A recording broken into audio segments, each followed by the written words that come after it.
عزیز دوستو السلام علیکم۔ یہ اس شخص کی کہانی میں آپ کی خدمت میں پیش کر رہا ہوں جس نے اندھیروں میں روشنیوں کا جال بچھا دیا۔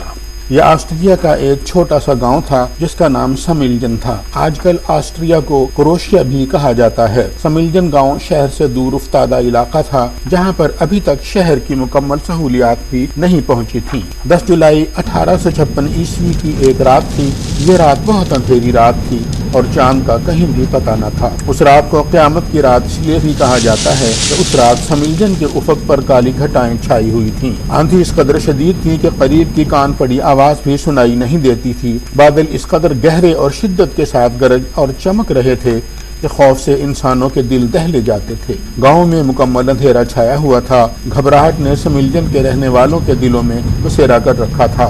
اس ماحول میں وہاں کا پادری میلوتن ٹسلا بھی بہت گھبرایا ہوا تھا، لیکن اس کی گھبراہٹ کی وجہ موسم کی سنگینی تو تھی ہی، لیکن اس کے ساتھ ساتھ اس کے گھبرانے کی وجہ اس کے گھر میں اس وقت بچے کی پیدائش کا وقت انتہائی قریب تھا۔ بارش بہت زور سے جاری تھی۔ پادری اپنے گھر کے باہر انتہائی بے چینی کے عالم میں ٹہل رہا تھا۔ ان دنوں وہاں بھی گھروں میں بچوں کی پیدائش کے اس خاص وقت کے لیے دائیوں کو بلایا جاتا تھا۔ پادری میلوتن ٹسلا کے ہاں بھی اس وقت ایک دائی گھر میں موجود تھی اور پادری ٹسلا بھی اسی دائی کی طرف سے کسی خبر کے سننے کے لیے انتہائی گھبراہٹ کے عالم میں مناجات کرتے ہوئے انتظار کرتے ہوئے ٹہل رہا تھا۔ وہ کافی دیر سے اس انتظار میں کبھی بارش کا نظارہ کرنے لگتا اور کبھی اپنے گھر کے دروازے کی طرف دیکھنے لگتا۔ بالآخر کچھ دیر کے بعد جب طوفان اپنے عروج پر تھا، اندر کمرے میں سے دائی برآمد ہوئی اور اس نے پادری کو بیٹا پیدا ہونے کی اپنے خیال و گمان میں منحوس خبر سنائی۔ دائی نے پادری کو مبارکباد دینے کی بجائے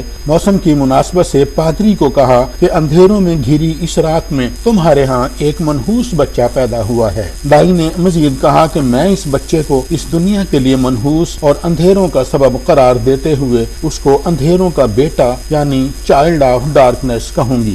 یہ بات اس دائی نے اس قدر بلند آواز میں کہی تھی کہ اندر کمرے میں لیٹی ہوئی پادری کی بیوی نے بھی دائی کا اس کے بچے کی پیدائش پر منحوس تبصرہ سن لیا۔ پادری کی بیوی نے یہ بات سنتے ہی انتہائی غصے کے عالم میں دائی کو مخاطب کرتے ہوئے کہا کہ نہیں، میں اپنے بچے کو اندھیرے کا بچہ نہیں بلکہ روشنیوں کا بیٹا یعنی چائلڈ آف لائٹ قرار دیتی ہوں۔ عزیز دوستو، اس بات پر یقین کر لینا چاہیے کہ دنیا میں کوئی بھی چیز منحوس نہیں ہے۔ خالق کائنات نے ہر چیز کو اپنے حکم سے تخلیق کیا ہے۔ پاک ہستی کے ہاتھوں سے تخلیق شدہ کوئی بھی چیز منحوس کیسے ہو سکتی ہے؟ کسی کو معلوم نہیں ہوتا کہ اب اس وقت یا کسی بھی وقت پیدا ہونے والا بچہ دنیا میں کیا کیا کارنامے سر انجام دے گا۔ اللہ تعالیٰ معمولی سے معمولی انسانوں سے بھی انتہائی عظیم کام لے لیتا ہے۔ ایسا ہی اس وقت آسٹریا کے ایک دور افتادہ گاؤں میں رہنے والے گاؤں کے ایک پادری کے ہاں انتہائی مخدوش موسمی حالات میں پیدا ہونے والے بچے کے ساتھ ہوا۔ طوفان گرجتے بادلوں کے درمیان اور روشنی کی عدم موجودگی میں پیدا ہونے والے اس بچے کا نام نکولا ٹسلا رکھا گیا۔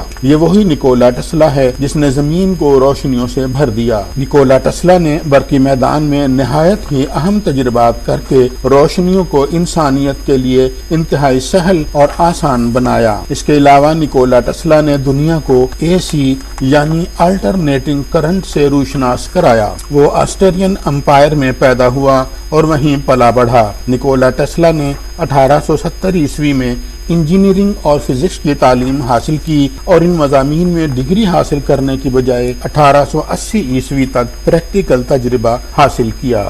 1884 عیسوی میں نکولا ٹسلا امریکہ چلا گیا اور وہاں کی شہریت اختیار کر لی۔ وہاں نیو یارک میں نکولا ٹسلا نے برقی اور میکینیکل مشینیں بنانے کی لیبارٹریز اور کمپنیاں قائم کی۔ اس نے گورنمنٹ سے لائسنس حاصل کر کے الٹرنیٹنگ کرنٹ کی انڈکشن موٹر تیار کی اور اس سے متعلقہ ایکسیسریز بھی تیار کی۔ اپنے ان برقی اور میکینیکل ایجادات کو مارکیٹ میں روشناس کرا کے بھرپور کامیابیاں حاصل کی۔ اس نے الیکٹریکل ڈسچارج ٹیوبز تیار کر کے دنیا کو روشنیوں سے بھر دیا۔ اندھیروں کے درمیان پیدا ہونے والا یہ بچہ نکولا ٹسلا، جسے اس کی دائی نے منحوس اور اندھیروں کا بیٹا قرار دیا تھا، دنیا کے لیے حقیقتاً روشنیاں پھیلانے کا سبب بنا۔ 1893 عیسوی میں نکولا ٹسلا نے وائرلیس کمیونیکیشن کا تجربہ کیا، لیکن اس کے مطابق سرمایہ نہ ہونے کی وجہ سے وہ اسے مکمل نہ کر سکا۔ اس نے اپنی پوری زندگی نیو یارک کے ہوٹلوں میں گزاری۔ اس کی وجہ سرمایہ کی کمی نہ تھی، بلکہ وہ اپنا مکان بنانے کے لیے اپنی مصروفیات سے وقت ہی نہ نکال سکا تھا۔ نکولا ٹسلا نے 7 جنوری 1943 کو وفات پائی۔ اس کے کام کو نیو یارک میں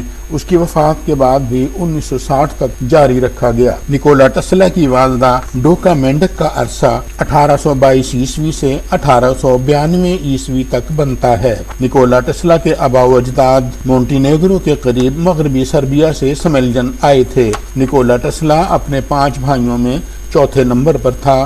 آرتھوڈاکس پادری میلوتن ٹسلا، جن کا عرصہ 1819 عیسوی سے 1879 عیسوی تک بنتا ہے، کہ گھر اندھیروں کے درمیان پیدا ہونے والا یہ ایک معمولی سا بچہ دائی کے توہمات کے مکمل طور پر برعکس ثابت ہوا، اور دنیا کو روشنیوں کی طرف لانے میں اس بچے نے انتہائی اہم کردار ادا کیا۔